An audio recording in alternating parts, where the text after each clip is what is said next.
Hey, what's up, everybody? I wanted to do a quick little hangout. I had a little bit of time and figured it'd be fun to do a little bit of a show and talk about some of the things that are going on.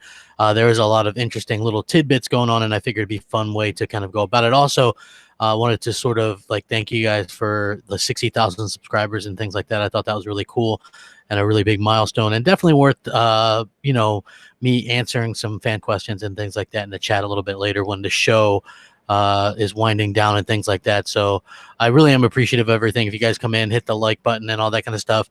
I have no real problem talking about like anything today, but some of the main things I wanted to talk about was some of these rumors and things like that for E3 and some of these leaks. Sony, they messed up a bit. They might be having to come out with the PlayStation after the next Xbox. Is Sony going to come out with the next Xbox first? What exclusives are we going to get? And I heard a really big rumor. Keep in mind that this part about the exclusive is a huge rumor at this point, but there's a huge rumor going around that a big Xbox exclusive from this generation IP is going to come back, but it might not come back in the way that you guys think, meaning that we might get a game that is made by one of our new developers that Microsoft has brought into the fold rather than the original developer behind it, which I don't know how I feel about that. So it's going to be interesting when we talk about that and sort of get into it and things like that. Because I know a lot of people are think I'm down on Xbox or something like that, which just couldn't be further from the truth. I've always really tried to. Here's the way I look at it, right? And this isn't shots fired at anybody or anything like that. Every YouTuber that's supposedly pro Xbox or not even pro, every gaming YouTuber like in this community and around, they've all said the same thing. We've all been saying this for a long time. Xbox needs more exclusives, right? And so when rumors come about that they will literally have no exclusives, not even console exclusives anymore, that kind of bugs me. And I think it bugs a lot of people. So I spoke out against it, and a lot of people think that takes me as dislike an Xbox or something like that. That's not true. The Xbox, I just got another Xbox, by the way, because what happens is most nights I spend over at my fiance's house, and I have no Xbox there. So I needed another Xbox to be there. That way I have one over at her place, have one over here, and I can get more gaming done and things like that, because I hadn't really been able to do as much gaming as I wanted to, because at night, obviously, can't play Xbox if I don't have one. So, that's my fifth Xbox One of this generation that I've bought. So I bought an original Xbox One. I bought an S, or actually I bought two S's and two X's. So that's 5 Xbox Ones. I'm a guy that bleeds green. I love Xbox, over 800 games. It's crazy to think that people actually believe that I'm not a pro Xbox guy. I can be excited about something that PlayStation 5 might do, or a Sony game, or a Nintendo, right? That doesn't mean that I've abandoned Xbox or that I've gone off and done something that somebody else has done. Don't fight last year's war. And basically what that quote means is, just because something happened to somebody else some other time doesn't mean that that's what's happening now, right? So I'm excited in general about gaming with Xbox. If you ask people, just polled them secretly, hey, would you really prefer Microsoft to keep exclusives off of PlayStation and Nintendo?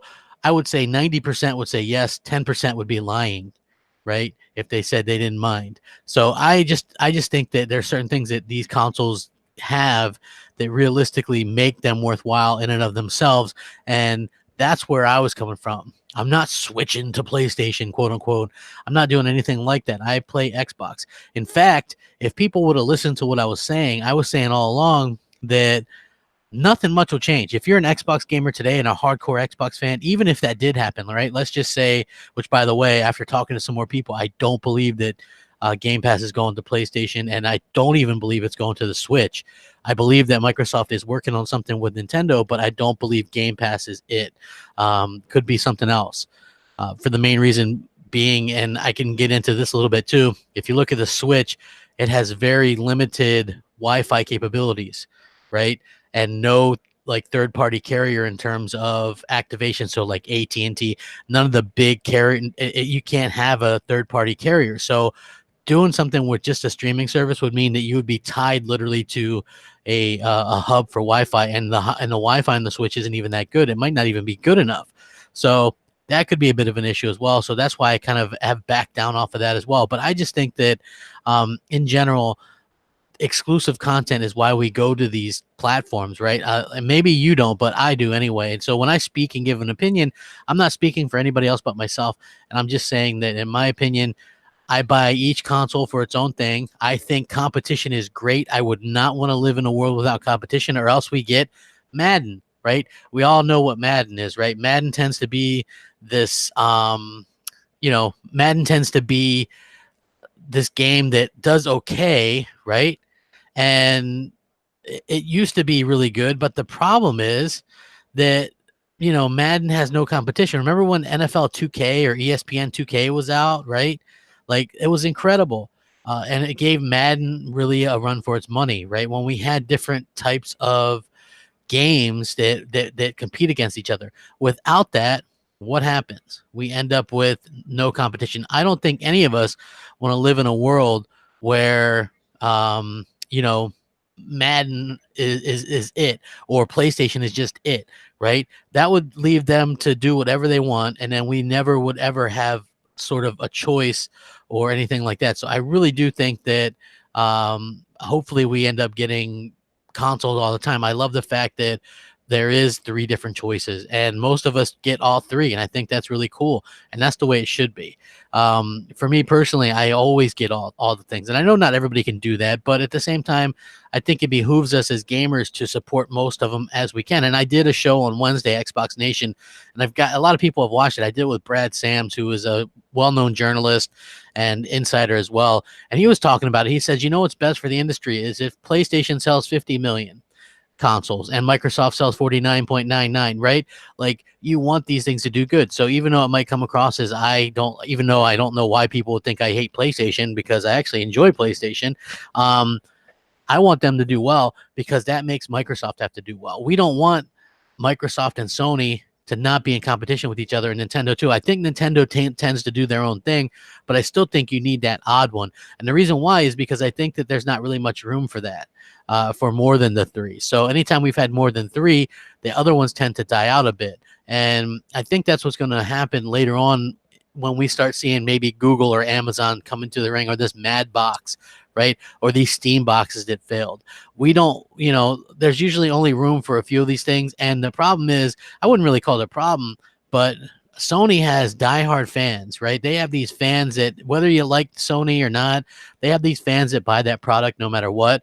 And they continue to do that, and they continue to support it. They have these fans that really do just go out of their way and support whatever Sony's doing. And I can't knock that. I think that's amazing, right? I think that's really, really cool. And I think Xbox has good fans too, and Nintendo. But I think that Sony has just these really incredible fans that will buy this platform no matter what. And I'm not saying that that's necessarily a bad thing. I'm just saying that Sony really has proven to the gamers that they will reward you for buying their consoles with great content at some point. It might not always be right up front, but you're always going to get something, which, by the way, hit the like button if you're just joining me. I'm going to be getting into some of these. I was waiting for some people to join in, to kind of filter their way in, like it, share it out, all that kind of stuff. I really do appreciate it. But yeah, like Sony and Nintendo more so, and this is where like some Xbox fans might not agree with me, and I'm fine with that. But Sony and Nintendo, they reward their fans with great games. The Wii U might have been a crappy console. It might have sucked, but they rewarded people that bought it with some great exclusives. The PS3, as bad as that thing was and as expensive as it was, boy, did they not reward gamers who bought that with some great exclusives. I think that some of the best exclusives of last generation were on the PS3. 1 second. Now, the thing is, this generation in particular, as an Xbox fan, you call me a fanboy. I'll call myself a fanboy. I'm an Xbox fanboy. I don't mind that moniker, because I am. I prefer Xbox, but I tend to refer to this generation as the Xbox that Microsoft forgot. Meaning, they started off with really good intentions. We got $1 billion invested in games and exclusives and all this kind of stuff, right? But the problem was, people were already so soured on the Xbox due to the DRM and all that kind of stuff that nobody wanted to give Xbox a chance. Nobody wanted to give Xbox a chance, even though they had more games than Sony to start with, right? That's where Sony's loyalty comes in.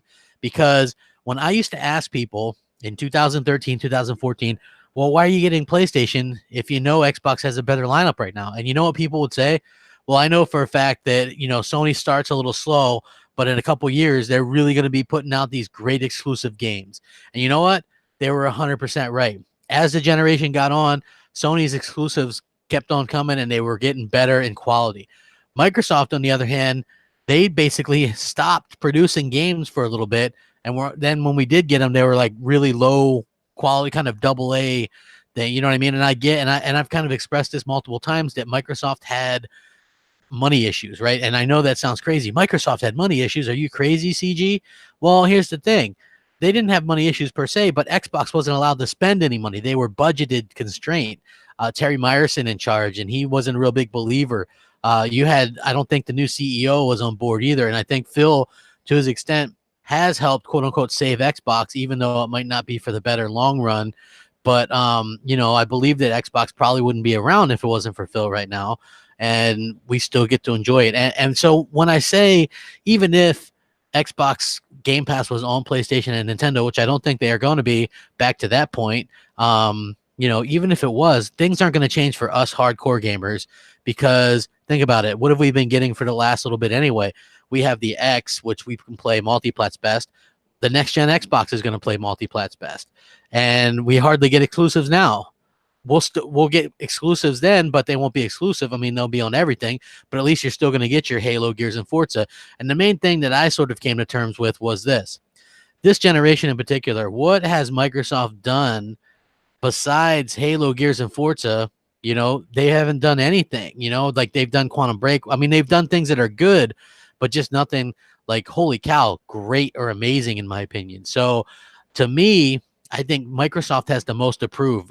Like, them putting all their games on everything doesn't make sense until you can go out there and prove that you can make quality games. Because if you guys did listen to the show on Wednesday night, Brad Sams came out and he said Microsoft is scared of being known for Game Pass being the B-roll or the direct to DVD place for games. And you know what? That's exactly what it's known as right now. Sure, Gears is going to be great. Forza is going to be great. Halo is going to be great. But what's outside of those three tentpole franchises are going to be great in Game Pass going forward. That's what Microsoft is worried about, and that's what they should be worried about. Listen, I think Crackdown 3 is a good, fun game. Probably deserves a better Metacritic score than it has, a 60, right? I think Sea of Thieves deserves a better Metacritic score than it has. And I think, well, I don't know about State of Decay 2. That's probably the one I'm toughest on, because that one let me down so much. But, you know, so far, the games that they have going in there, they didn't really, you know, that it does seem like they aren't as of quality to really compete with what Sony's offering. And I think that's a bit of a shame.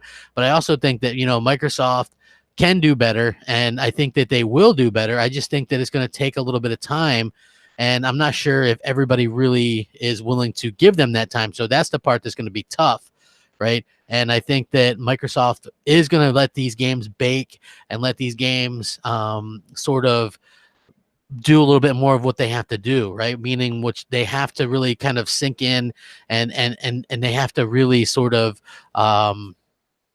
you know, they have to take more time to develop. You know, Sony allows their developers a ton of time for their games to develop, and I think that that's what they have to do.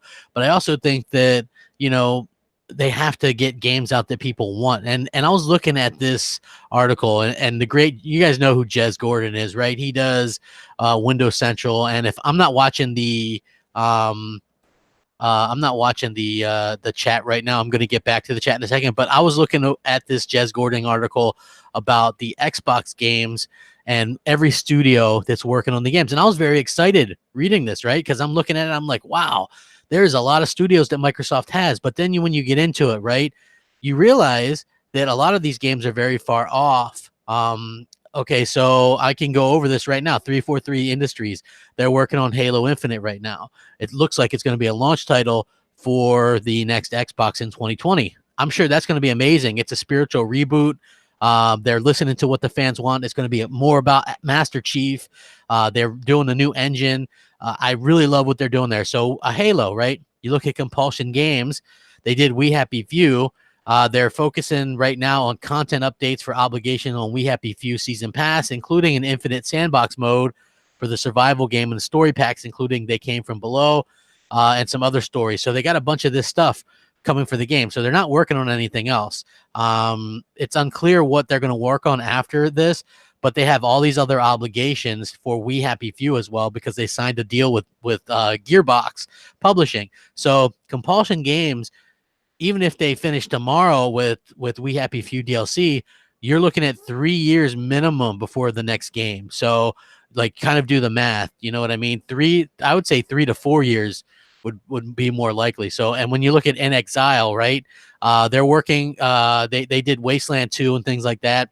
Right now, the studio is working on Wasteland 3, which obviously that's going to be a multi-plat as well. And they're also working on Bard's Tale 4, and they have an unannounced project that they're expanding its employee base by 30%. So they've got 2 multi-plats that are going to come to Xbox and PlayStation and PC that they're working on right now with the majority of their team. And then they have an unannounced project that's probably going to be a console exclusive, but probably not for at least a few years. Then obviously Minecraft Mojang, that's obviously multi-plat, and they're working on the 4K texture pack if that ever really comes out. Ninja Theory is the interesting one. They're the dark horse, right? And if you guys are just joining me, please like and share and all that kind of stuff, because I don't get to do this as often as I'd like to, like where I have some time to sit back and kind of just shoot the breeze with you guys. But I do enjoy it, and this is a time where I had this afternoon to do some things, so I really wanted to kind of do that and touch base with you guys. So one of the most promising acquisitions, Ninja Theory. Obviously, they did Hellblade, and they've done some amazing things in the past. They're working on multiple projects right now, and the biggest rumor is that we're going to get their game revealed at E3 this year, and it's going to come out early next year. So that's one that I'm very excited about, because we could be getting something. Then again, it could just be Hellblade 2, and that would be a bit of a disappointment for me personally, because I wasn't a huge fan of Hellblade.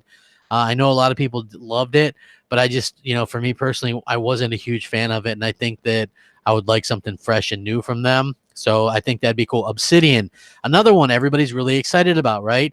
They did South Park: The Stick of Truth, Pillars of Eternity, Fallout New Vegas. Right now they're working on The Outer Worlds, which is that Fallout sort of space game that they're working on, and they're under contract with Take-Two, meaning that even though Obsidian owns the IP, this game is forced to be multi-plat because Take-Two has the publishing rights. So now Microsoft actually owns this IP.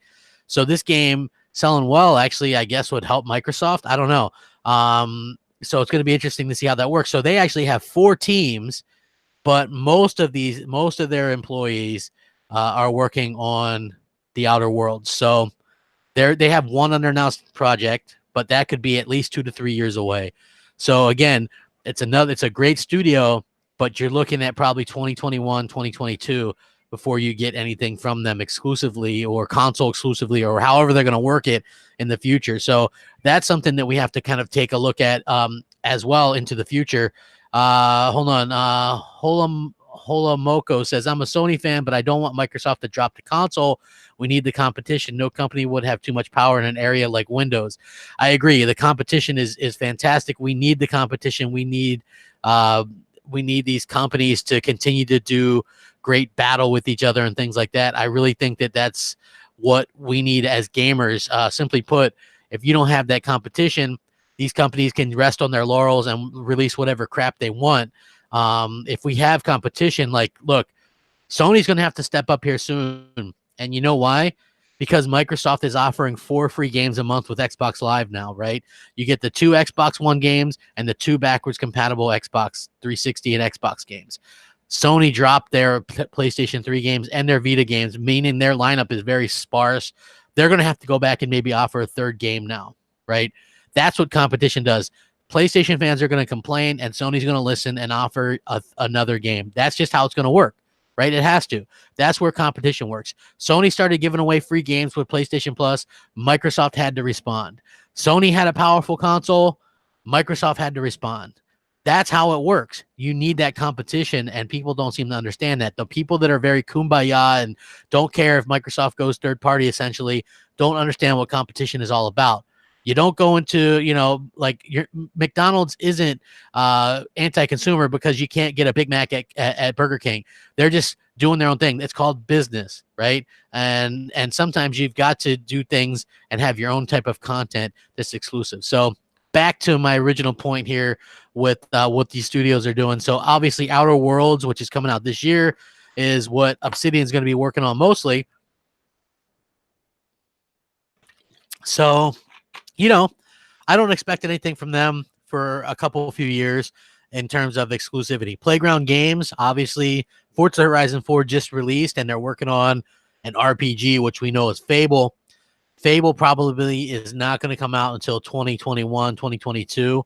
So again, you've got a couple years before that comes out. Rare, again, Sea of Thieves is out, but according to this, Sea of Thieves might be working on another game, which might be another multiplayer title type of MMO slash, how Sea of Thieves was really a first voyage for them into that type of world, a games as a service situation.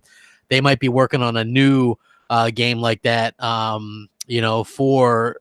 for the future. So I think that would be very interesting. Again, if you guys are just joining me, I'm going to dive into a lot of this stuff. If you could hit the like button, it really helps out. It gets the content out and things like that. So again, Fable, I'm looking forward to. One of my favorite franchises. We haven't, when you think about it, right? Fable was such a pillar for the Xbox 360, and we haven't got a single Fable game this entire generation.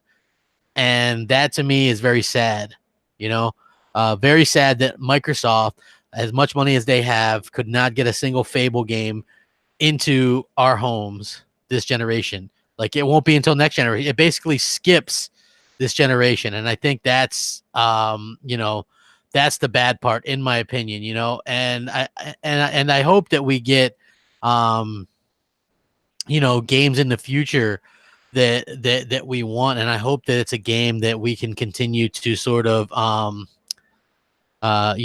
continue to want, and Fable is that franchise for me that just, I feel sort of that we let down, that we didn't get it this generation. So I'm kind of bummed about that. So yeah, Rare is probably working on another IP, but don't let that fool you, because you know what? Rare has been working on new IPs or multiple IPs very much a long time. Like, they've worked on new IPs a lot, and then usually the other IP ends up getting canceled or never sees the light of day.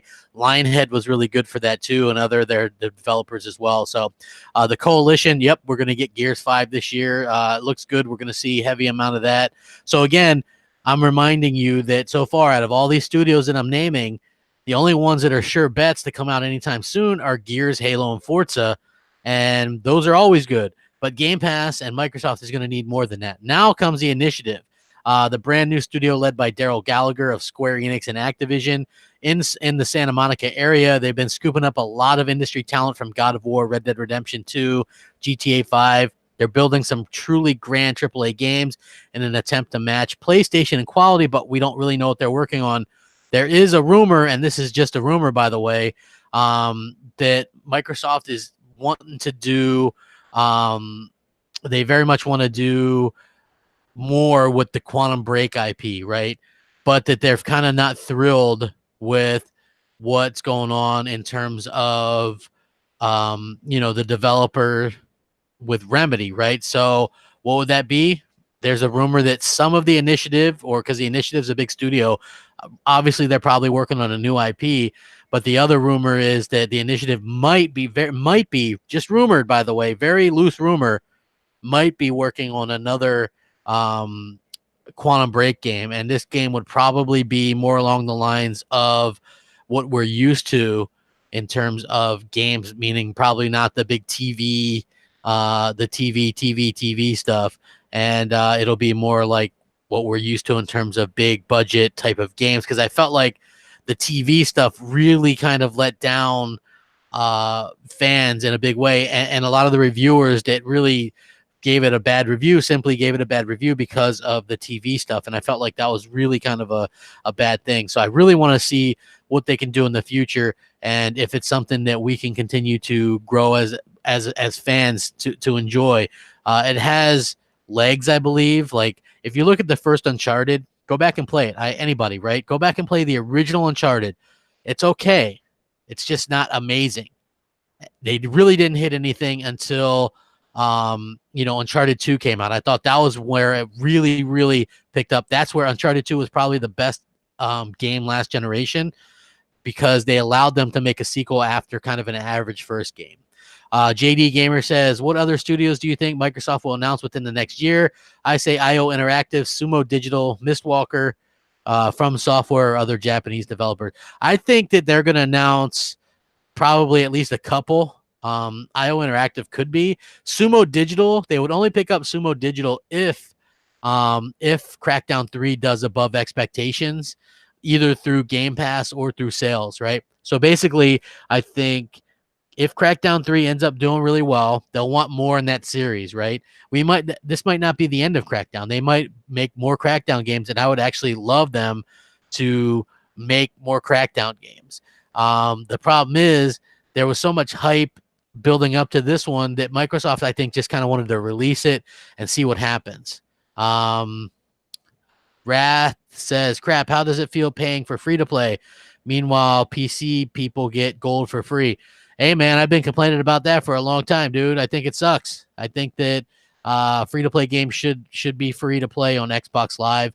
Hey, can we get up to 100 likes, man? I would really appreciate it. So, yeah, anyway, that's the biggest kind of scuttlebutt when it comes to and I'll get back to the chat a little bit later as well. So I'll answer more questions. But yeah, so when it comes to Microsoft and what they're doing with, the future of that IP, they love the Quantum Break IP, but I'm just not sure that they love Remedy anymore. So since Microsoft owns the IP, it might be something where they could get the initiative, or at least half of the initiative, which I believe the initiative is working on a new IP as well. But what if the other half was working on another Quantum Break? So that's a big rumor. Don't be surprised if you hear Quantum Break 2 rumors start to heat up as we get closer to E3. And remember, hey, I'll give credit to who gave me the inside tip. If they ever want to come out and say it, I'll say, hey, yep, that was the person that told me. So if that ever comes up, man, I'll be sure to back that play. But right now, I'm just saying that there's a very strong rumor starting to kind of circulate about a Quantum Break 2. Turn 10, obviously, Forza Motorsport. There's not going to be a Forza Motorsport this year, unfortunately. When you think about it, I guess that makes sense because Microsoft wants to kind of let that cultivate a little bit more. If you look at Forza 7, good game, obviously had some problems, and they're focusing on fixing those problems. So I think we're going to get a Forza to launch with the next Xbox in 2020, which would mean that we're going to skip the Horizon every other year as well. So I think we're going to get content updates for Forza Horizon 4 to last. And then I think we're going to get a Forza Motorsport 8 to launch with the next Xbox, because they always use a racing game to showcase the next Xbox. I would assume we're going to get a full 4K 60, maybe 4K 120 frames per second on the next Xbox. Imagine that, right? That'd be insane. So, yeah. Again, Forza Motorsport. Then we have Undead Labs. Okay. I know some people are huge fans of State of Decay and stuff like that, but I have to be honest. I was extremely let down by this game. I think that it was somewhat better than the first one, obviously, because they had more money and everything was upped. But when they said, hey, you're going to be able to play co-op, you're going to be able to play with your friends, to me, that meant you're going to play through a story. If my friends want to join me, they can progress their story by playing with me, and vice versa. Turns out that you're tethered with a with a local connection, meaning like I was the host on my internet, which isn't the best, and they can't progress their story or bring any of the rucksacks back. You know what I mean? You can only bring minimal stuff back with you. None of the supply rucksacks or anything like that. Like, who in their right mind really wants to go play with their friends if it doesn't help their story at all? Right? Like, to me, it doesn't make any sense. So obviously this game could be something big. I don't know. Maybe they need to do the MMO version that they talked about for so long. I think that would be good for Game Pass for sure. Right. But I don't know. Maybe I'm zombied out. I'm not exactly sure if maybe that's the reason or whatever, but I do think that, it's one of those things that they could do better. And I'm hopeful, since they've actually they're growing their studios and things like that. I'm hoping that they actually do continue to get better and grow as a studio. And I think it's very important for them to do that as well. At the end of the day, Microsoft and Sony and Nintendo, they need to have good exclusives, right? They need to have good studios. And like I said, the competition is good. State of Decay has a lot of, it could be something special if done right. But again, excuse me, I had to take a drink. So far, all the studios that I read you, and the only ones coming out anytime soon are Halo, Gears, and Forza. So they also mentioned Xbox Publishing, Relic Entertainment working on Age of Empires 4. Dalala Studios is working on a new Battletoads with Rare, which we haven't heard anything from that. It got announced with a little thing saying it was being worked on. It was going to come out this year. Haven't heard anything from it since then. Moon Studios is working on Ori and the Will of the Wisps.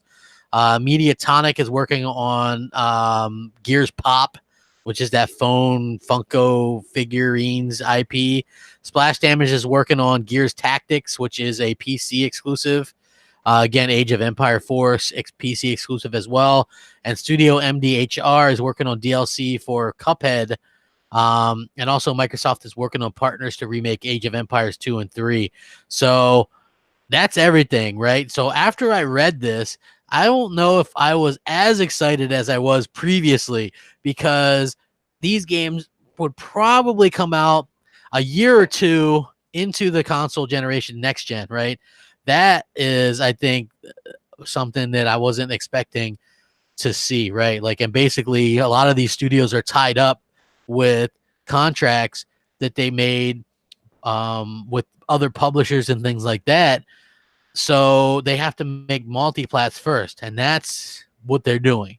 I think that that's exactly, to me, I almost wish Microsoft would have been able to buy out some of these contracts and things like that, because as Xbox fans, I think we deserve some exclusives, man. We put up with a lot of garbage this generation, and it looks like we're going to continue to get some of this garbage for a little bit while longer anyway.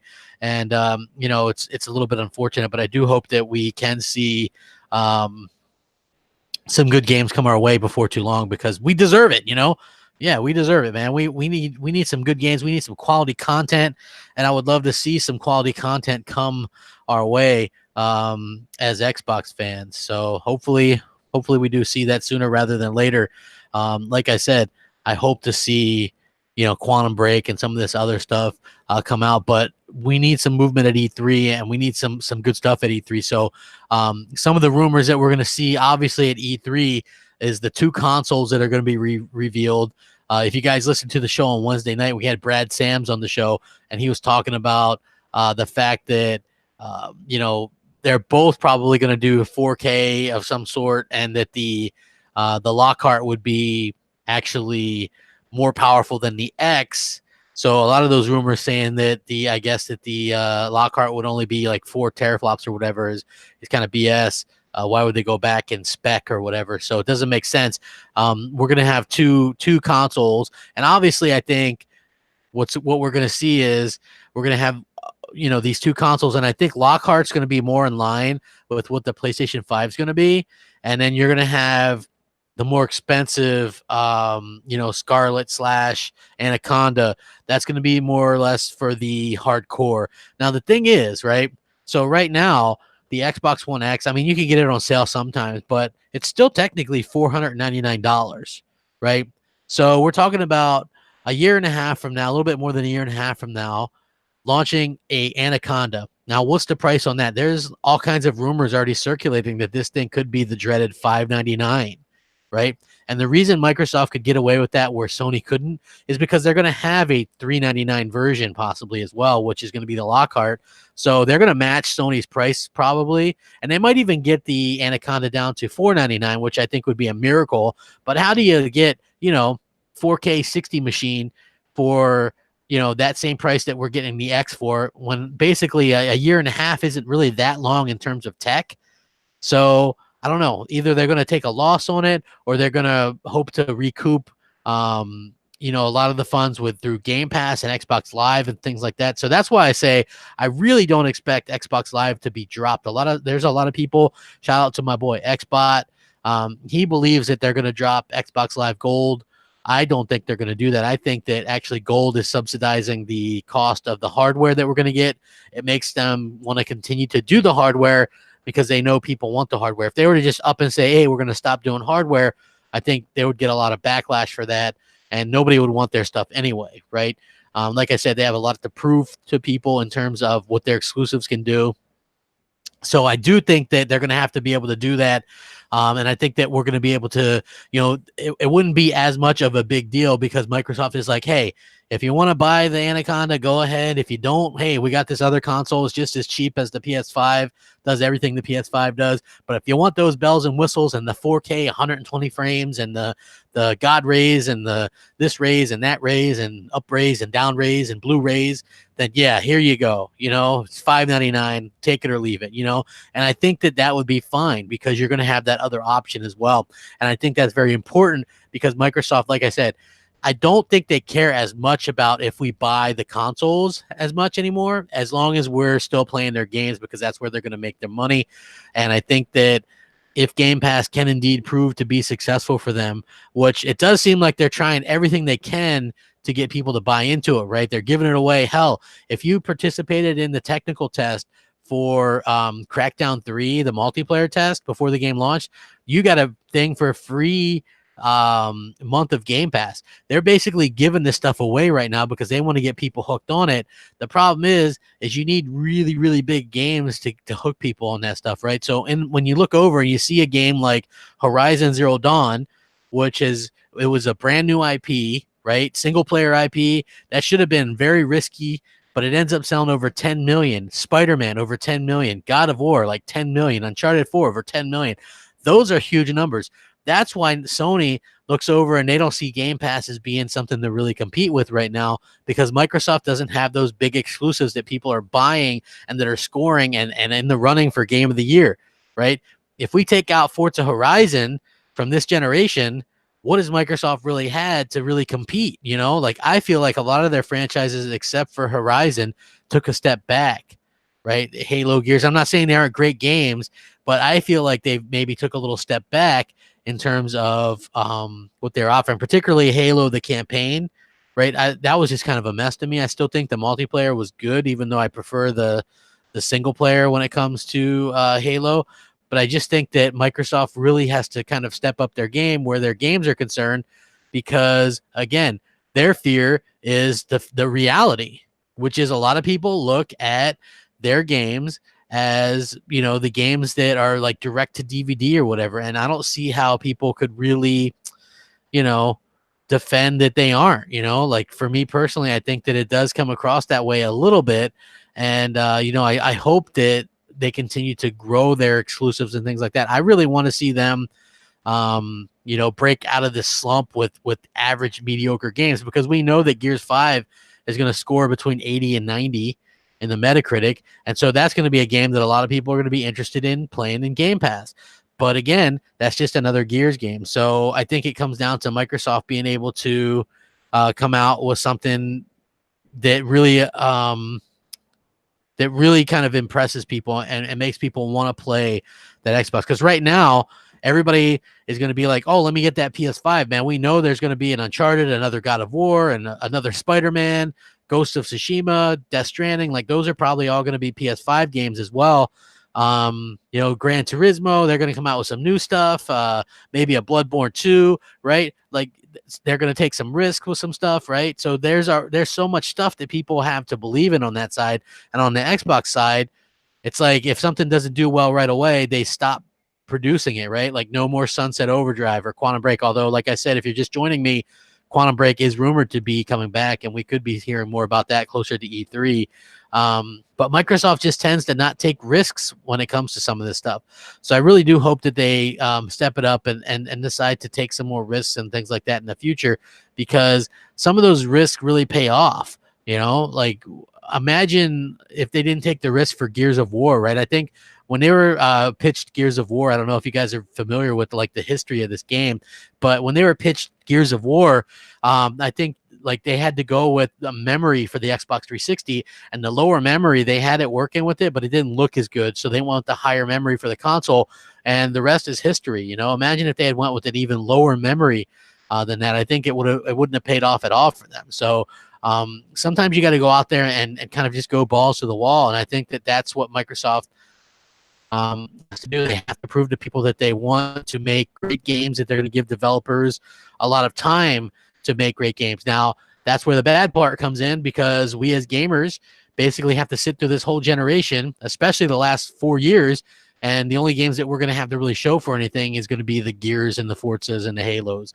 And this is the first generation that I can think of where we just think about this, okay? And think about, this is why I can sometimes get angry at Xbox.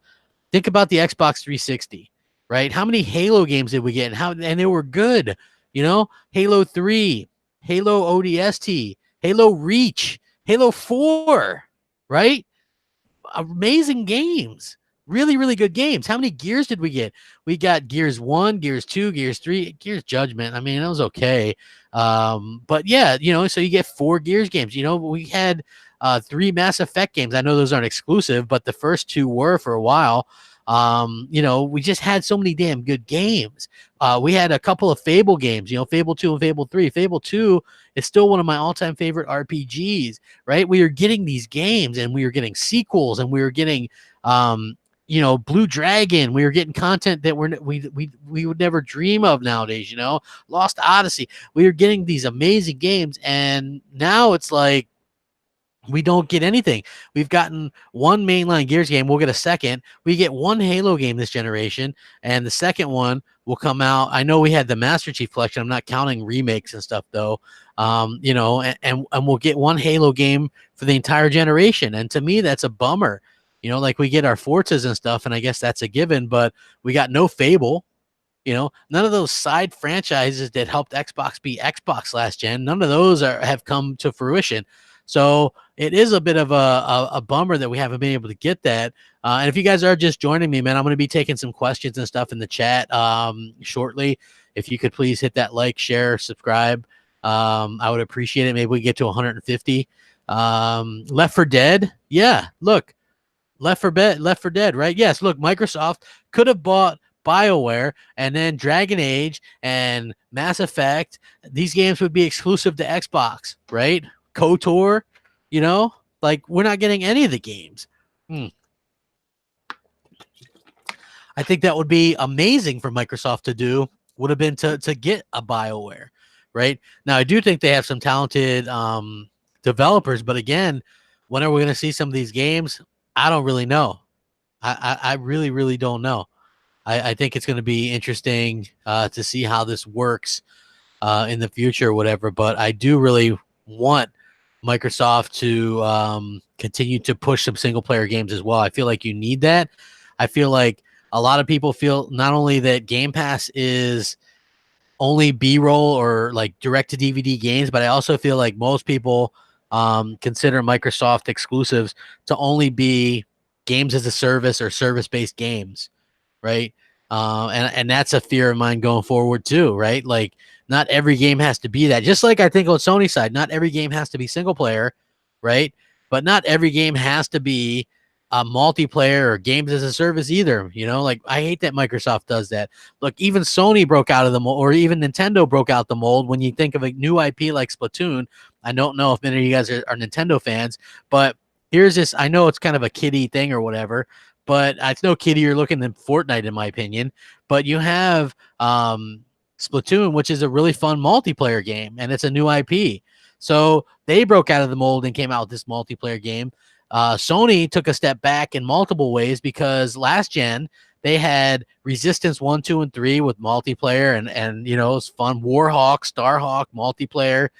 You had a lot of multiplayer games, Smash Brothers or Super PlayStation Battle Royale All Stars or whatever it was. Had a good multiplayer. It was fun. You know, they had a lot of multiplayer games. SOCOM 4, SOCOM Confrontation, MAG. They had a lot of multiplayer games. And this generation, if you look at Killzone 1 or Killzone 2 and 3, And if they did come out the Killzone game this generation, but that Killzone game sucked.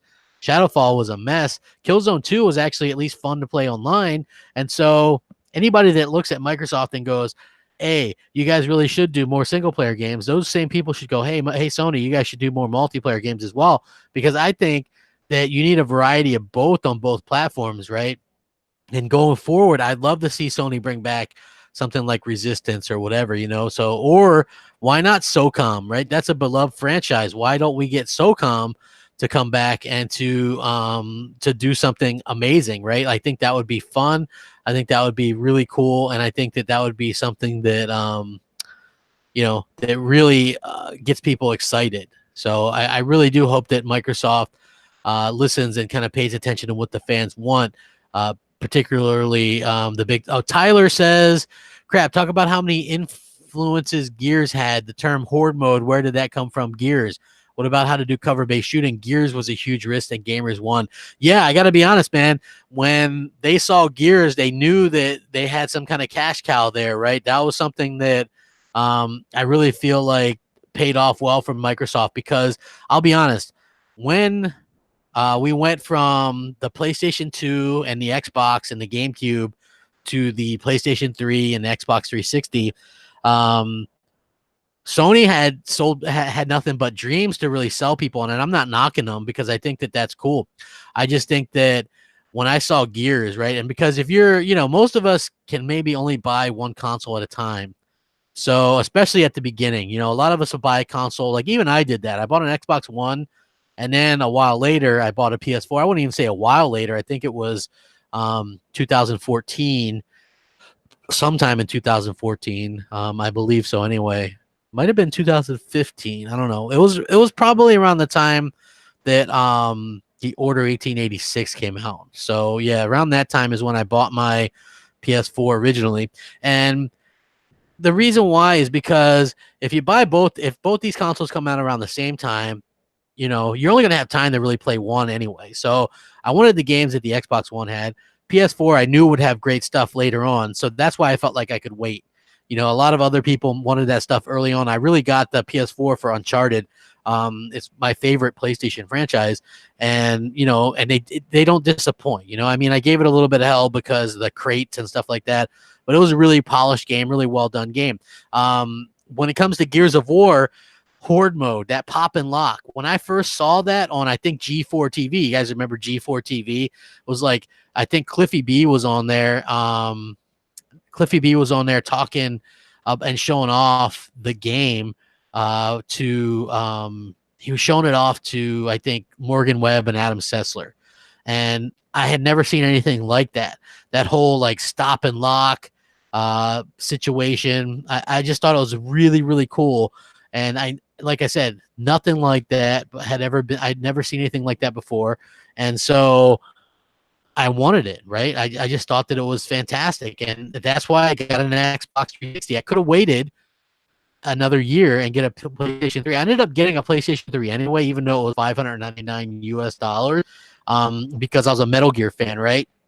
And I actually, when I did get my PlayStation 3, I played PlayStation 2 games on it mostly, because if you guys didn't know, the 80 gig PlayStation 3 would do backwards compatibility, but it was like sort of emulation. It would upscale it. So when I would play stuff like Star Wars Battlefront 2 on it or whatever, everything looked really good, and there was no like jaggies or anything like that. So it really did a good job of upscaling and stuff like that. So I was really surprised at that and impressed with what they were able to pull off with it. So that's what I mostly played on my PlayStation 3 at first, was PlayStation 2 games. And it wasn't until later on, like after the PS3 was getting thoroughly kind of beat, and I think they came out with the redesign of the PlayStation 3, then I started kind of enjoying the different games and things like that, because Sony was coming out with a wide variety of different exclusives and stuff, and I thought that was really cool. And I think that a lot of people don't realize that Sony really, the reason why they were able to come back so well was simply because they had so many different exclusive games coming out right after one after another. You know what I mean? And I think that really paid off for them to keep them in the race. And then it wasn't such a total complete waste for them, because even though Microsoft had kind of beat them in terms of the US especially, Sony was able to keep some of that mind share and stuff like that, as, hey, we're these guys that come out with these unique exclusives, because at the end of the Xbox 360 life cycle, right, what did we get after 2010 on the Xbox 360? We got not much, right? Connect games. They canceled the Halo MMO in favor of Connect titles.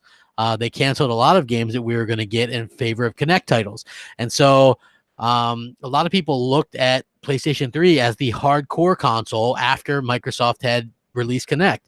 And Connect was very successful. A lot of people liked Connect. I liked it. But I do think that, it obviously needed more than just that. Hey, what's up, guys in the chat? I really do appreciate you. Yeah, good dang. See, the PS3. I had that. I had that PS3 with the 80 gigs and stuff like that. It was cool. I like, for what it was. You know what I mean? Please talk about how you feel about Rage 2 not having a full multiplayer component to it. I didn't know it didn't have a multiplayer component. It's not a game that I'm really looking forward to. But if you guys wouldn't mind hitting that like button, maybe we can get up over 150 likes. I would appreciate that. Share it out. I would appreciate that as well. For me, I think Rage 2 looks interesting, but I'm not 100% sure that it's going to be something that I'm going to get right away. So I just really do hope that it's a good game for those that are super interested in it. I do hope that it's a solid game. Like, I always hope that these games turn out as best as they possibly can, but I don't always hold my breath when it comes to stuff like that. So hopefully they continue to bring it, and I hope that Sony continues to bring their exclusives as well, because I do feel like we need that competition or whatever. So yeah, really do think that that's something that needs to happen sooner rather than later. As of today, man, I'm going to be getting that. I don't know if you guys have heard of this, that Toe Jam and Earl game. I would really love to see that be successful a little bit. Gadang says, yeah, the fat 80 gig system. I had mine. I got yellow light of death on mine 3 times, and apparently they can only fix it twice. Like, I used to take it to this mom and pop shop, and they were like, if it happens again, we won't be able to fix it again, because there's not really a lot you can do after that point. So after my PS3 yellow lighted of death a few times, yeah, I bought the Super Slim, and that thing sucks. There's no component for it. You just slide open the top of the thing. It's super cheesy. It looks like something you get out of the McDonald's Happy Meal. So yeah, it's not exactly something great. Yeah, DOA 6 today. I hear that's playing great on the Xbox One X as well, like 4K or something. Let's see. Longtime Xbox fanboy says games for a service is killing video games. I don't know if it's killing video games, because I think there is obviously a lot of people that like to play that kind of stuff, right? If you look at boob physics, didn't they tone them down, man? You're not allowed to have that stuff anymore. So if you look at a lot of the stuff that we're getting nowadays, right, in terms of video games as a service, you have to look at stuff like Apex, and you have to look at stuff like Fortnite. We're starting to sort of see that people really, really want that ability to sort of have a game that they can go back to all the time. Now, the thing is with me, I totally agree with you guys, right? I want Call of Duty to have a campaign and multiplayer. I want Halo to have a campaign and multiplayer. I think it's dangerous not to have both, right? So I have to be very clear about that, that I think that Microsoft and these games that they do, it's very dangerous for them to see, that people are buying games like Call of Duty without a campaign, or that they love Apex without a campaign, right? Like, I feel like we could lose something if we don't speak up.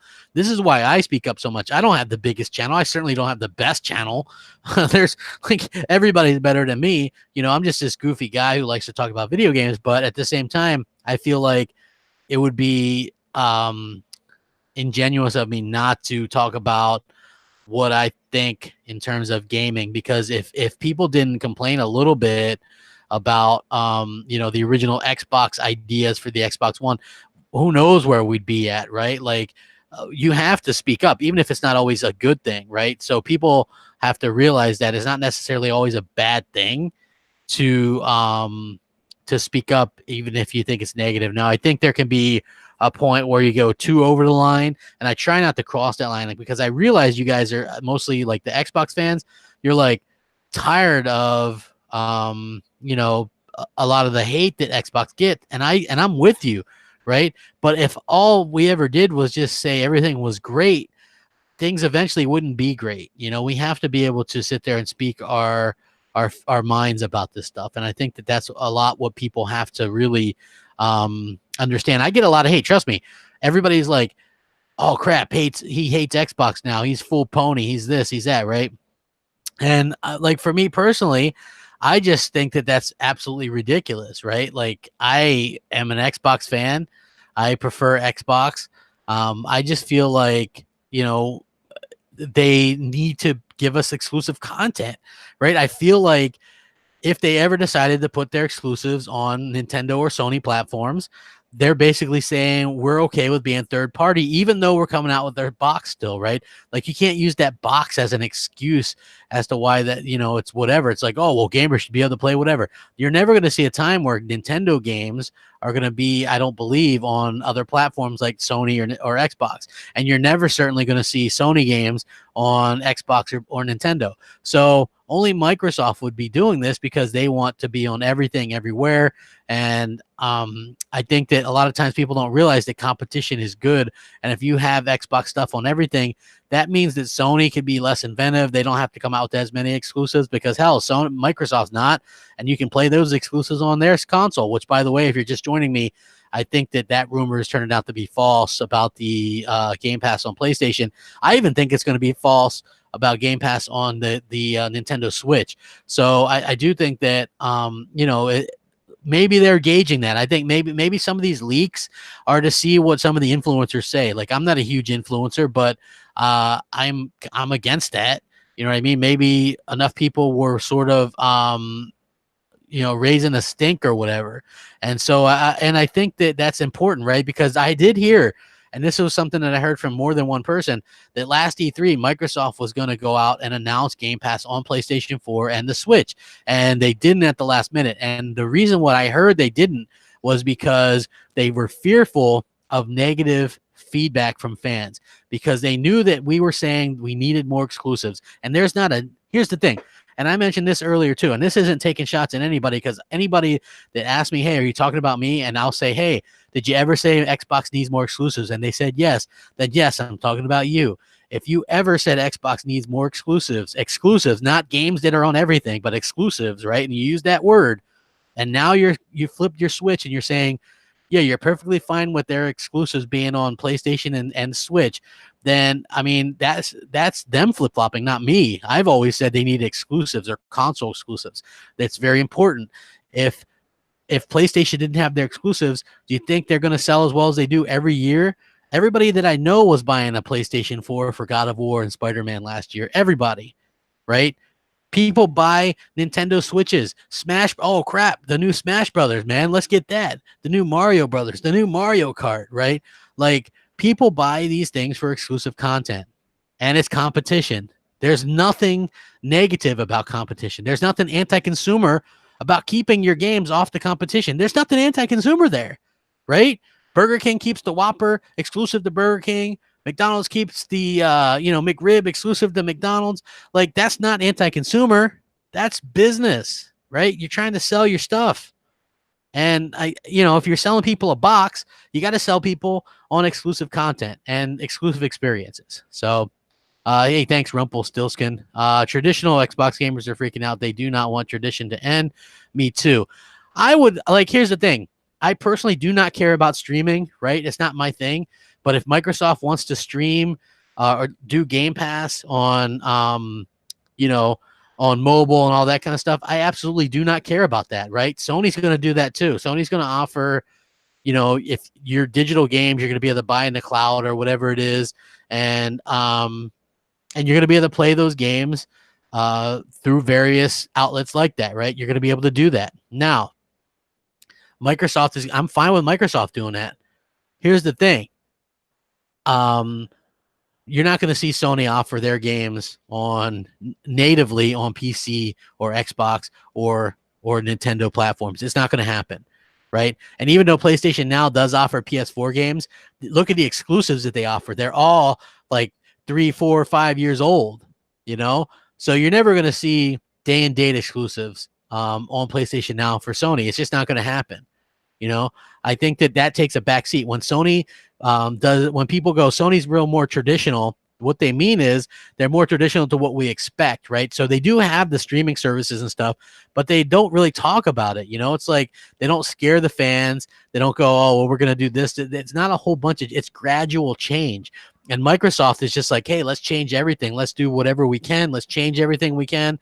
Let's, we're going to do this. We're going to do that. And it's like, get one thing right first, like Microsoft should have focused on getting exclusives out the door, making people happy, and then worry about some of this other stuff. Gradually introduce it instead of just shoving it down everybody's throats. And, what happens is you scare people. You get people thinking, oh, well, Sony's going to stay more traditional.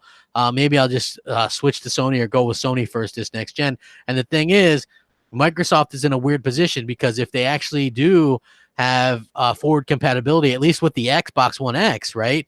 Because let's be honest, if the next Xbox comes out in 2020, that means the X is only out for 3 years. So that's an incredibly short amount of time for that console, and it's a very capable console. So I would assume that at least for a little bit, that Xbox One X is going to play stuff like Halo Infinite, Forza 8 or whatever it is. Like it's going to play some of those games. I don't know how long, but I would assume that it's going to play some of those games. And I think that Microsoft is going to be very, very it's going to be very interesting to see sort of how they react and stuff like that. Elemental Pino says anti-consumer is keeping consumers from choice like EA Access or crossplay. Sony's services isn't that great right now and don't have the best tech to do it best in class. No, but they are working on their stuff back end, right?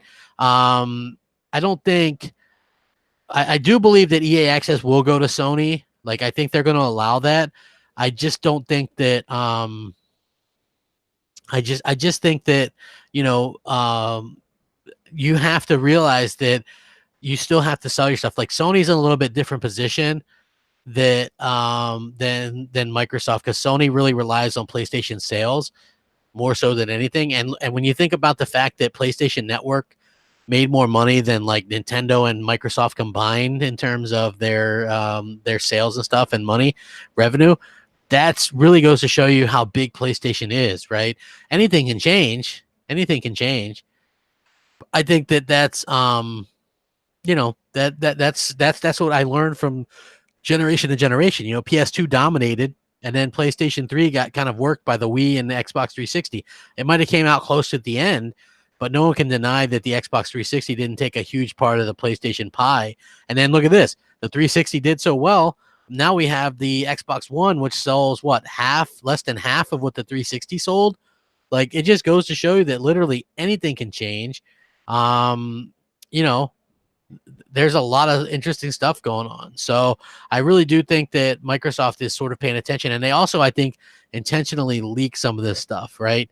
Like I said, I believe that they intentionally leak a lot of this stuff to see what fans and influencers think. If there's a lot of backlash, I think that's something that they have to pay attention to, right? So if you look at what originally the Xbox One was going to do, right, with all that DRM and stuff like that, I think that, people didn't want that and they weren't paying attention. I think they pay attention now. I think there's been multiple times, and this isn't to toot my own horn because I'm sure that it's like this for a lot of the podcasts out there, Xbox podcasts, even the smaller ones.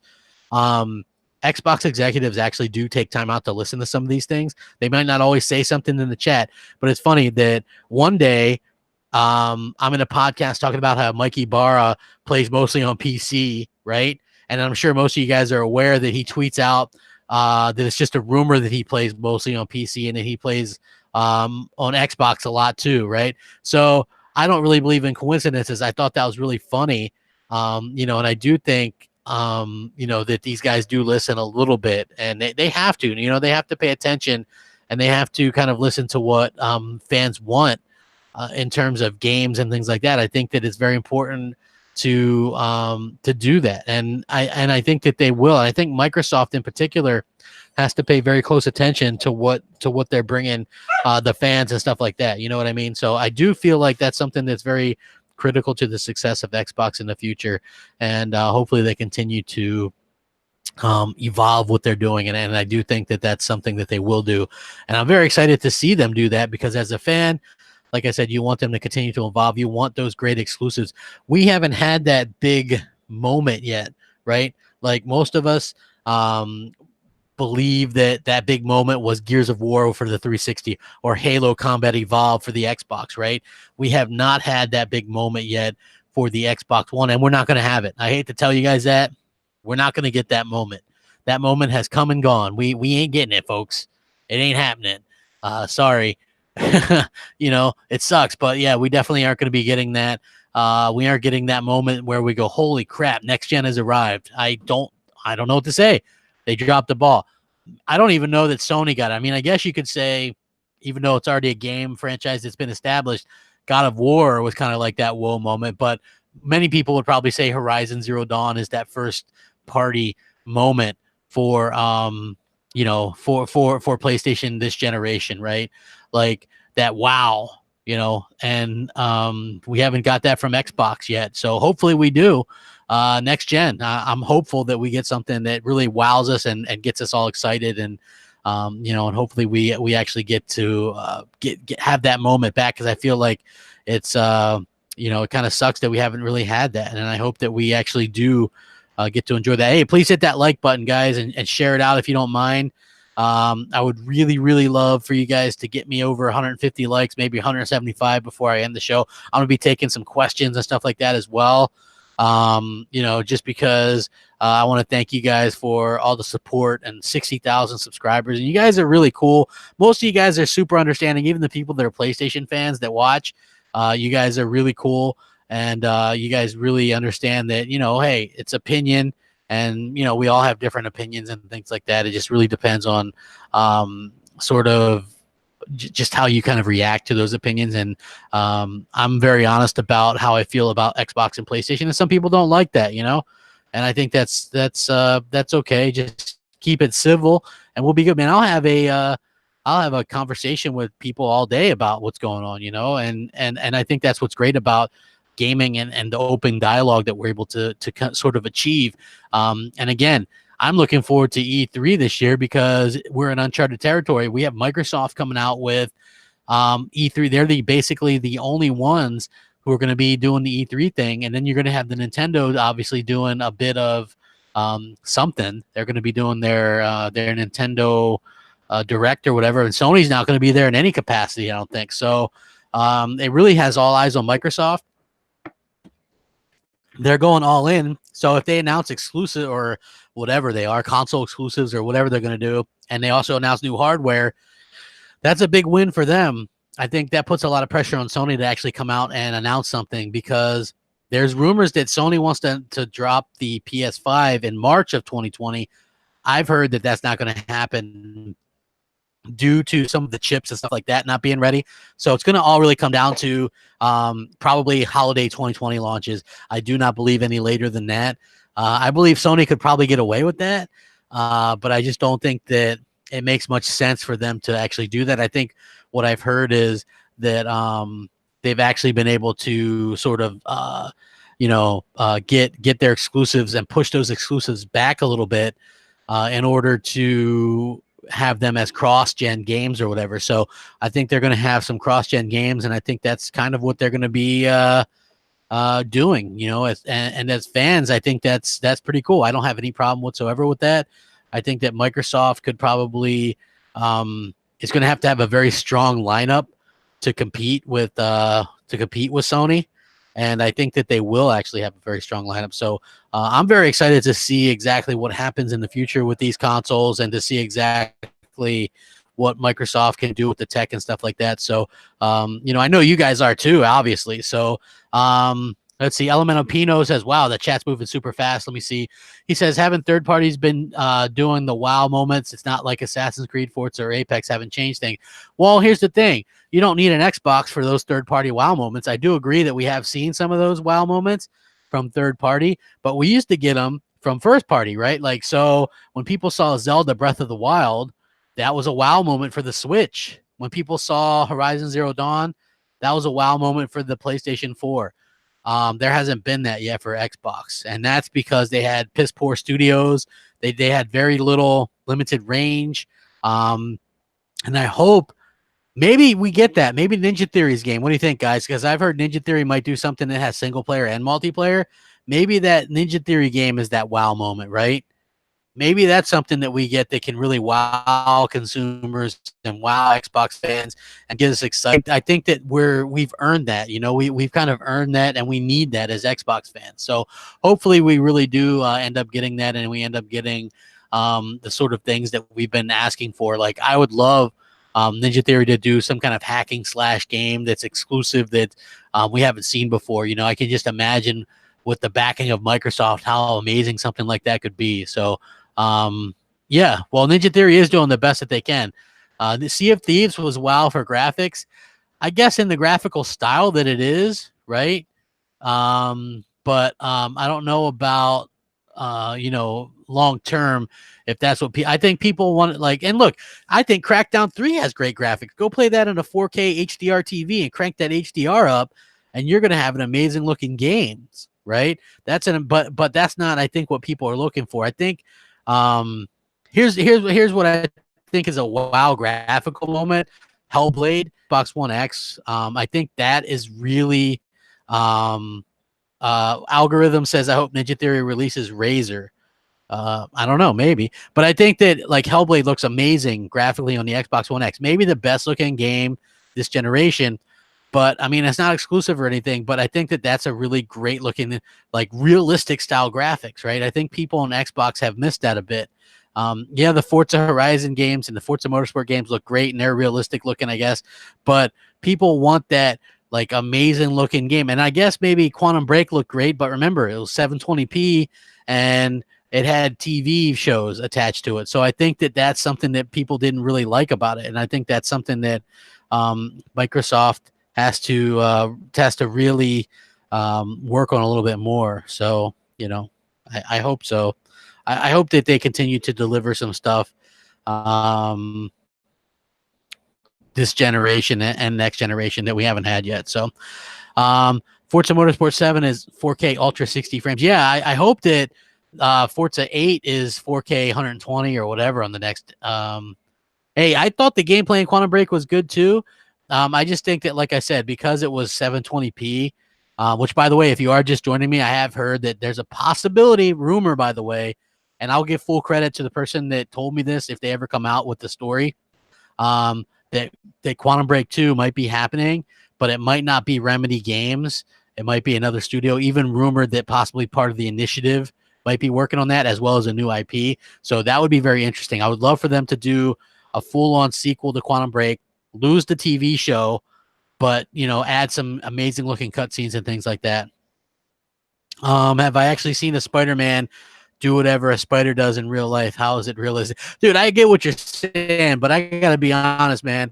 That Spider-Man game looked amazing. Like, I have a PS4 Pro. It looks good. It might not be my favorite game, but it does look amazing. They did a fantastic job. So Anthem is selling terribly, even if you like it. I like what I've played of it. I haven't had that much time with it, but I thought it was really, really good.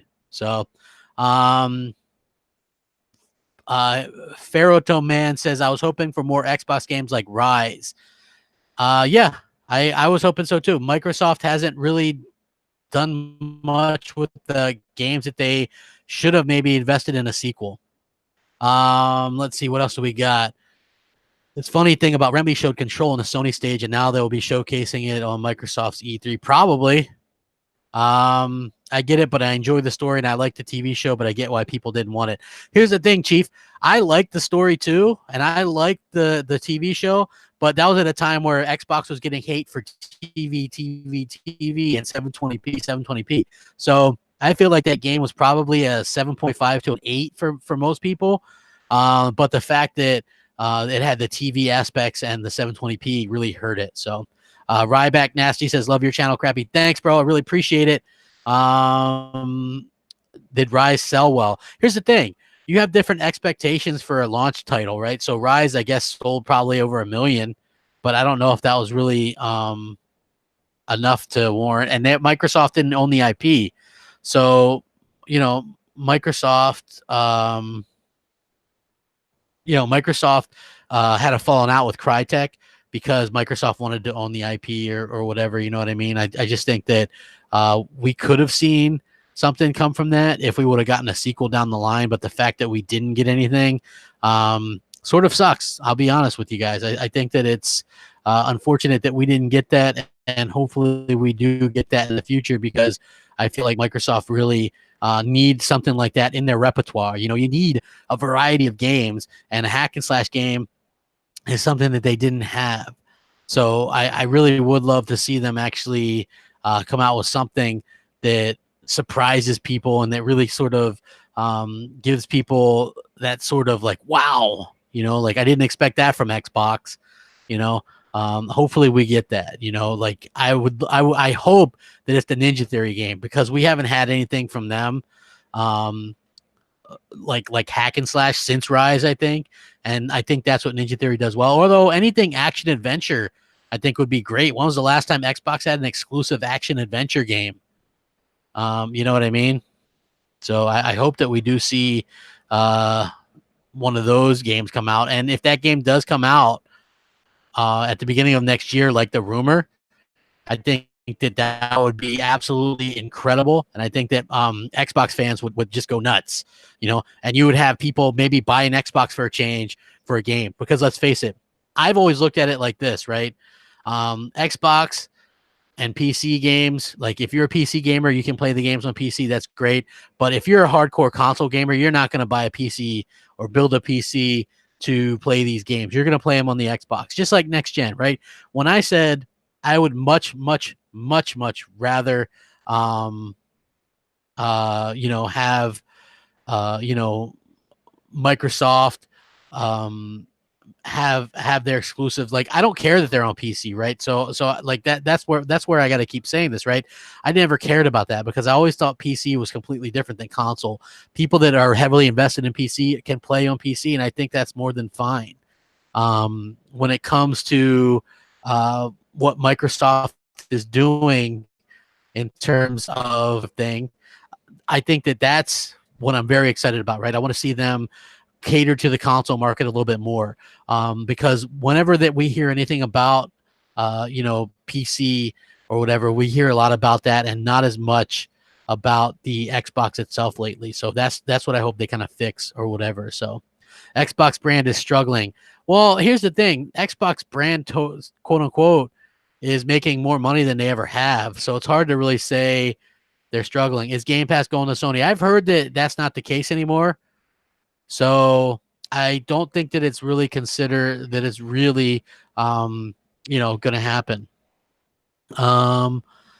Yeah, let's see. You might have friends that play on PC that you could play. Yeah, that's an option. As long as they give us the option to not do that, I think that would be great, because at the end of the day, we should always have that option. Sony could block Game Pass. Here's the thing, right? Sony might block traditional, right? Where it's third-party stuff, because obviously Sony wants people to buy those third-party games on PlayStation. But what if Sony wanted to allow just the exclusives? Or, you know what I mean? Like, they could do something like that. So I think that's what we have to look at. So I don't believe that Game Pass is going to Sony. And I'm not even 100% sure. I might be 50-50 on Game Pass going to the Switch. And I know a lot of people jumped on this, including me.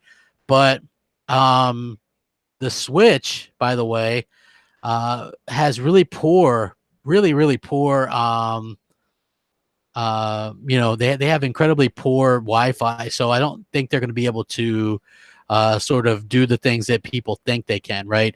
Like, there's no, like, a Switch isn't a cell phone, so you can't take it with you and have 4G is what I'm trying to say, or 5G, right? So you got to be almost tethered to Wi-Fi with the Switch to stream a game or to play hotspots and stuff like that.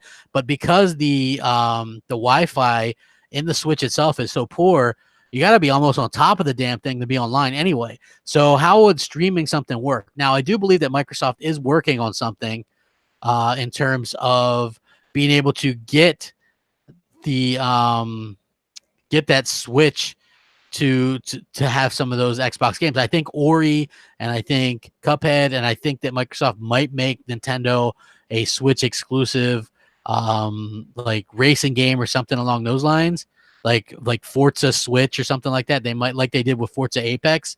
I think that that's something that really it could happen, right?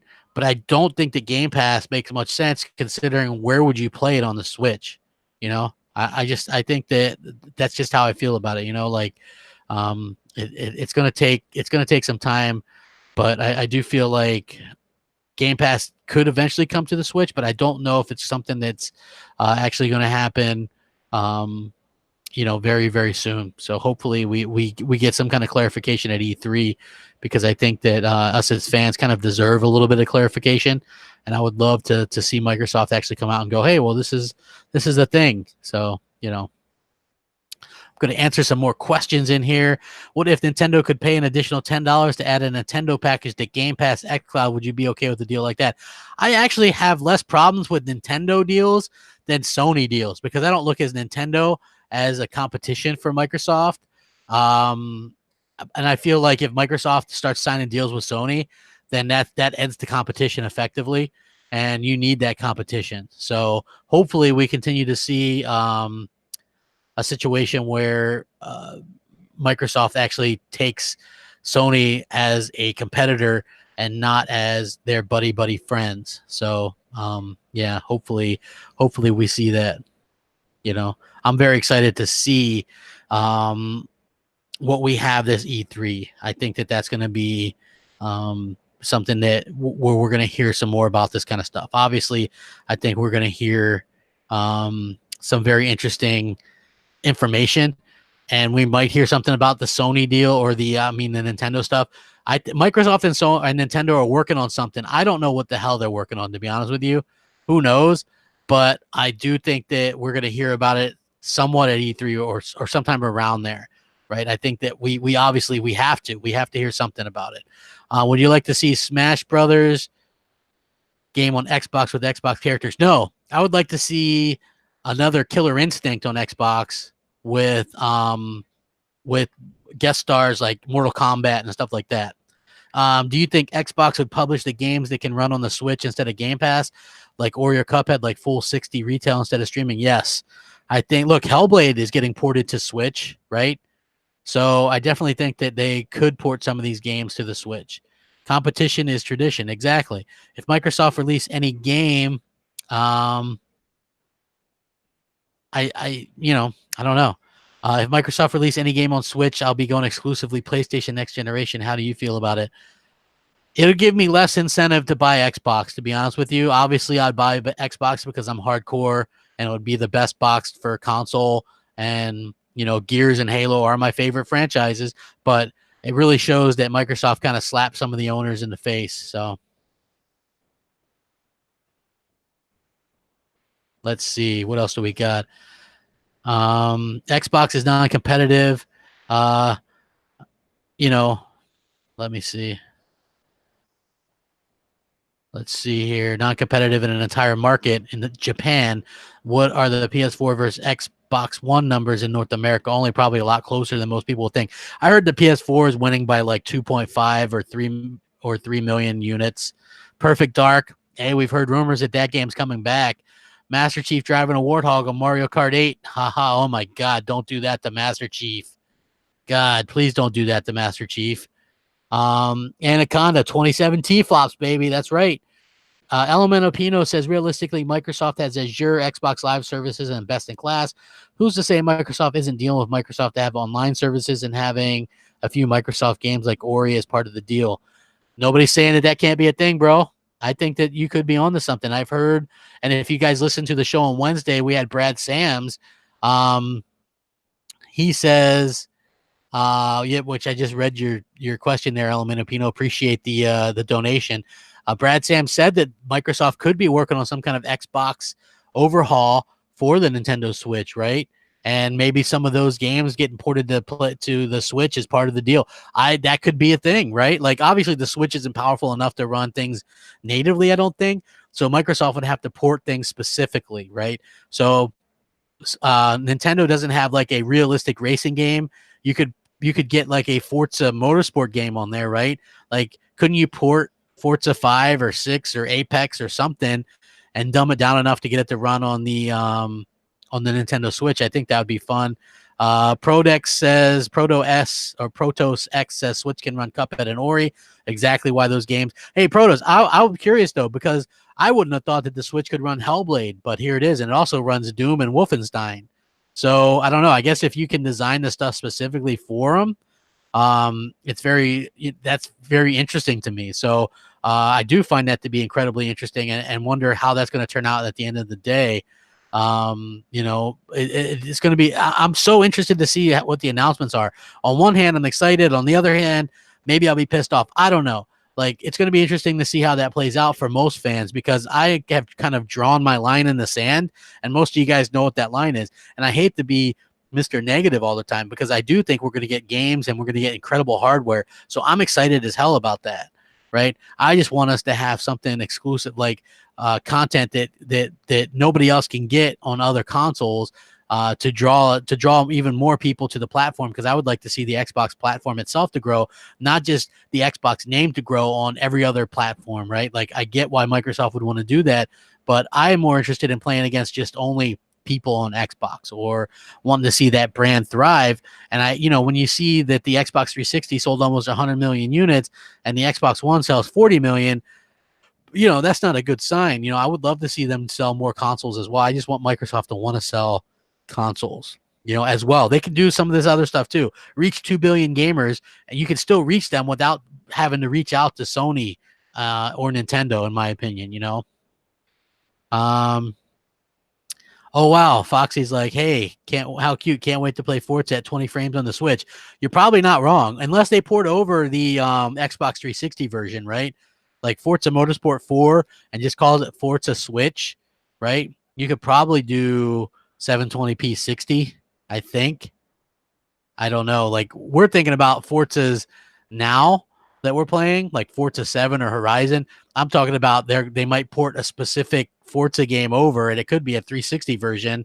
And I think, hey, what's up, Foxy? Thanks for coming out. And I think that could be what we're talking about here. So, hey, if you guys are just joining me, please hit that like button, share it out, do all that kind of stuff. I'd love to get 175 likes here. I'm answering some more questions in the chat.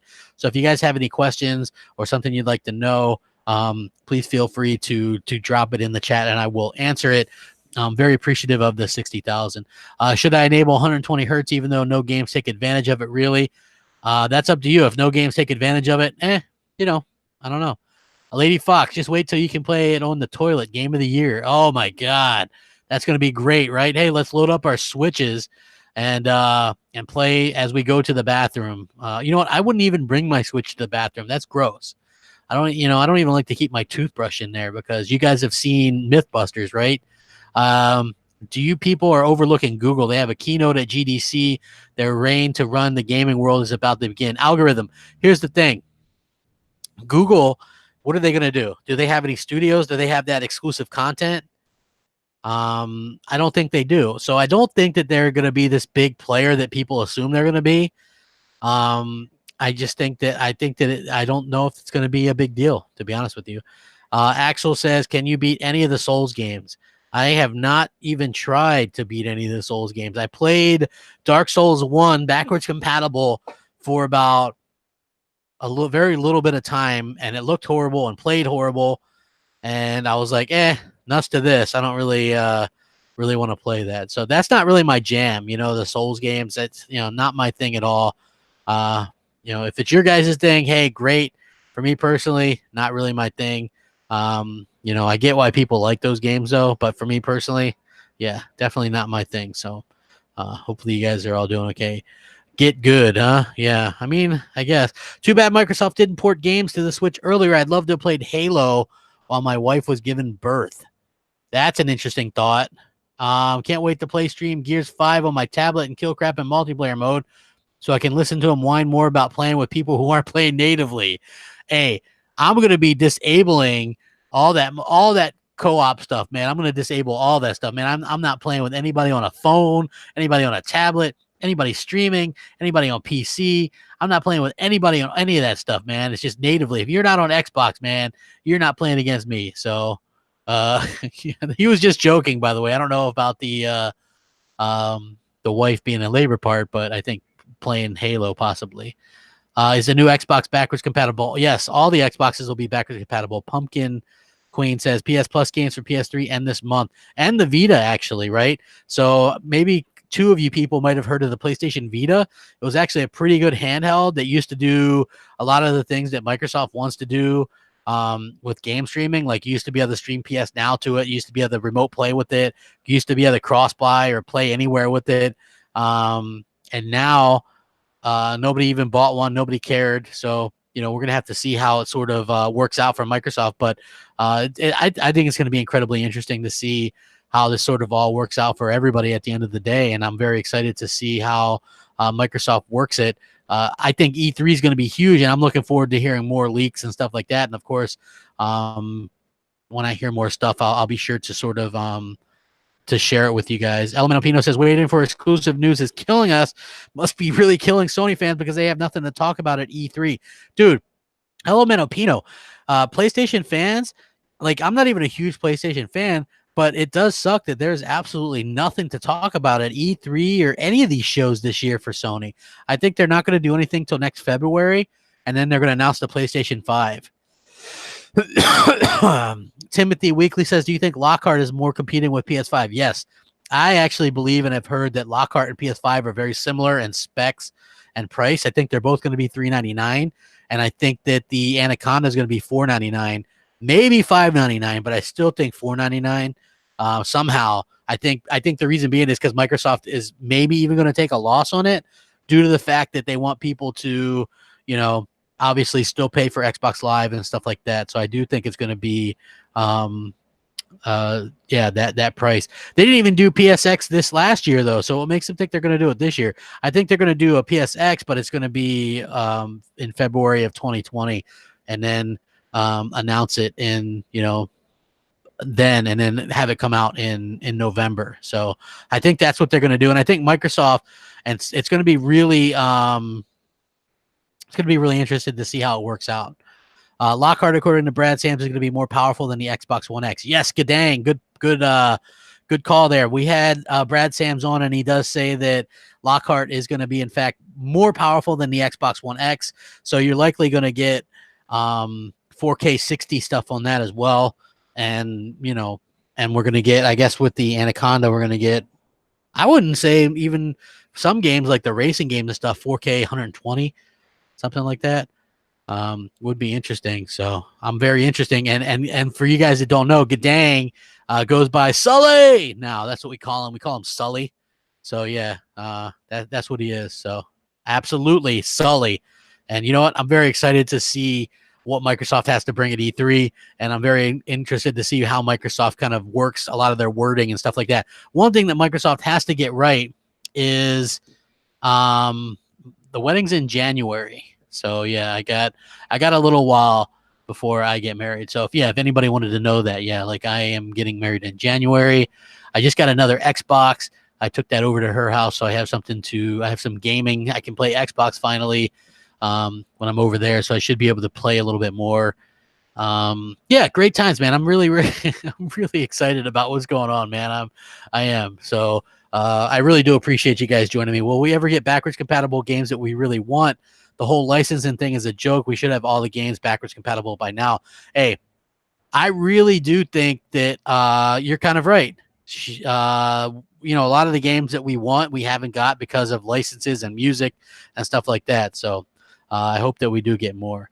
Is she a gamer? She is coming around. She really likes to Switch and like Mario Kart and that kind of stuff. So I'm going to try to get her onto some Xbox and see if I can't get her to like some of that stuff as well. Is Foxy taking your last name? Hey, don't start with those rumors. Come on, man. Let's see. Look at the PS show last year's show was a flop. They didn't have anything. Yeah, you're right. The last couple of PlayStation E3s were really bad. They showed the same stuff almost exactly. It does make sense to not do a show for them because they don't have anything. They don't really have anything to show. And I agree 100% with that. You know, if you don't have anything, then you obviously can't have a show. So, yeah, very interesting to Telltale Games. Good call right there. Foxy will now be called Lady Crapfire. Oh, dude, that's crazy. 343. What's up with them? I don't even know. Interesting. Oh, look at Seven Passive Pain. He's being very inappropriate in today's world. Come on, man. Get with the program, dude. If I was that way, man, I'd be screaming it from the rooftops. I definitely wouldn't be ashamed of it. So, yeah. Telltale Games. That is a very good idea. Telltale Games. I'm just thinking of I have them all. I think of what I could get her to play. Those games are so janky with the controls, though. She'd probably, I don't know, probably have a little bit of trouble with it while she gets used to it. So, you think the Nintendo deal is what Valve had with Xbox a year ago and was dropped? I don't know. Could be. I don't know. I'm not really sure. You know, I'm very interested to see how it works out, though, just because that's what I do. Any other questions, you guys? They said that Halo would have her play Kingdom Hearts 3. Maybe I have to get it first. Maybe somebody wants to donate it to good old crap. It's my birthday in 4 days, by the way. March 5th. That's my birthday. So, yeah, if anybody wants to game gift me anything, I will be grateful. They said Halo would be a spiritual reboot. Yeah, I don't know what that means though. Like, is it going to be taking Halo back to like the first type of Halo? Like, I think that would be best, but you got to keep him with the ability to run. I believe you got to be able to have him be able to sprint and stuff like that. I think that Halo really, really needs that. Other than that, I think it's cool that they're going to kind of do yeah. Hey, if you want to gift me Toe Jam and Earl, please do. Because I've been looking at that game for the last few months, been wanting that game. I haven't had a chance to buy it yet, so I would love that actually. Yeah, Foxy's is really awesome. She does Xbox Nation with us as well. I'd love to see him come out with the collector's edition Xbox One X that looks like the OG Xbox, but the size of the X. Hey, Goth Witch Girl, I appreciate that. Yeah, you know what? I think that would be cool. I don't know if Microsoft's ever going to do these types of exclusive consoles anymore. What was my first achievement? I think my first Xbox achievement was something with, it could have been, Xbox achievement. Okay, so Xbox 360, it was either a Madden game or it might have been Madden 05 or 06 or whichever one that was, or it might be that King Kong game. You guys remember that game? You got all 1,000 gamer score basically just by beating the game. I think that might have been one of the first games that I played was that King Kong game. So I think that might have been the achievements that I got first. Looking back, it's hard for me to remember that because that's 2005. You guys, holy crap, 2005. That's a long time ago, man. Almost 15 years ago. So yeah, when you're picking a Telltale game, you have to consider if you want to make her cry or not. Yeah, you know, maybe Batman or something. That might be a good one, or because she likes DC stuff.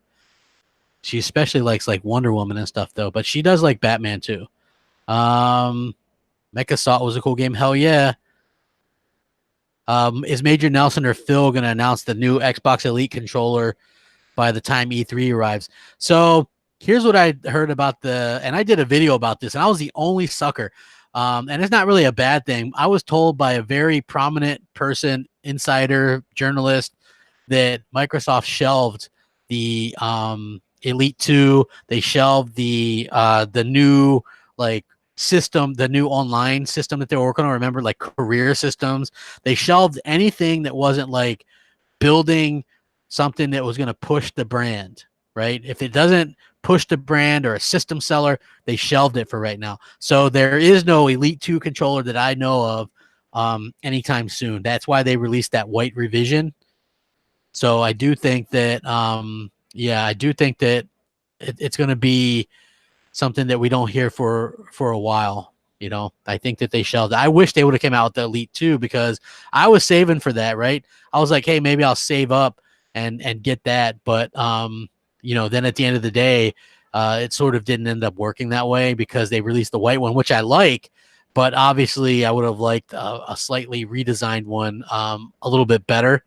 And at the end of the day, you can't always get what you want, though. Yeah, Batman's. Oh, Tales from the Borderland is funny as hell. The Wolf Among Us. The Wolf Among Us gets a little slow. Life is Strange. Good call there, Goth Witch.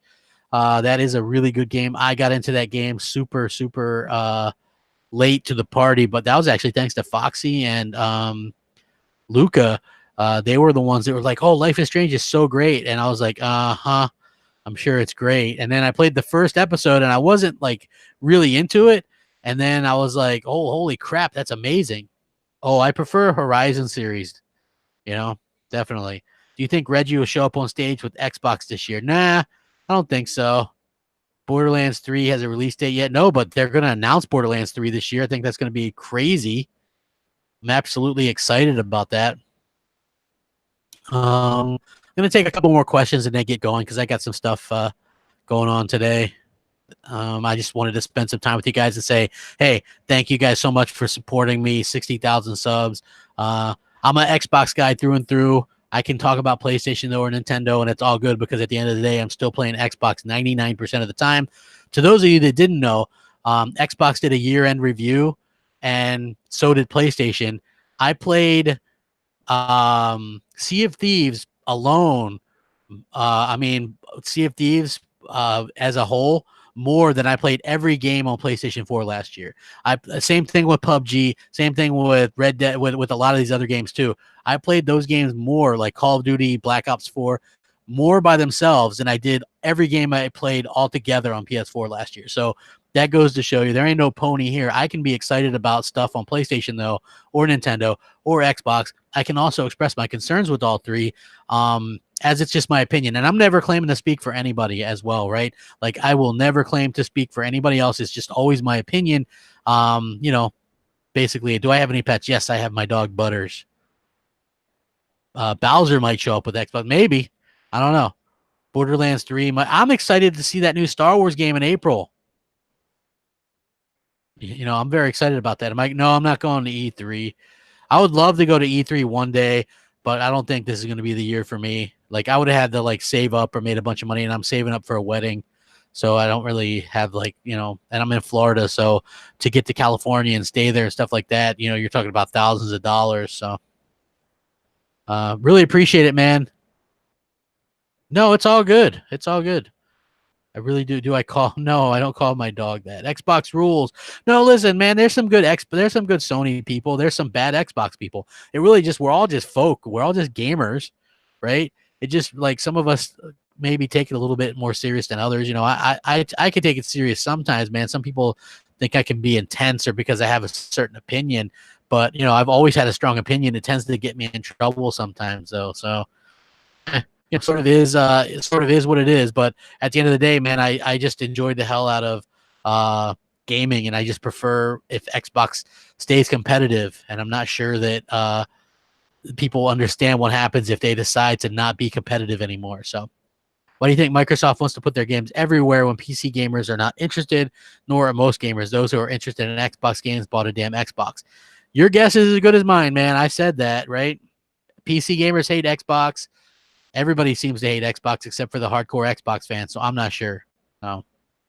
I really appreciate you guys stopping by and watching today, each and every one of you. Pat yourselves on the back. Please like this video for me before you leave. Share it out if you wouldn't mind.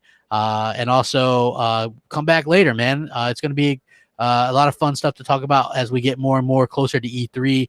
I really am appreciative of everything you guys do for me, and I appreciate the support. Have a great afternoon. We'll catch you later. Rack 'em up.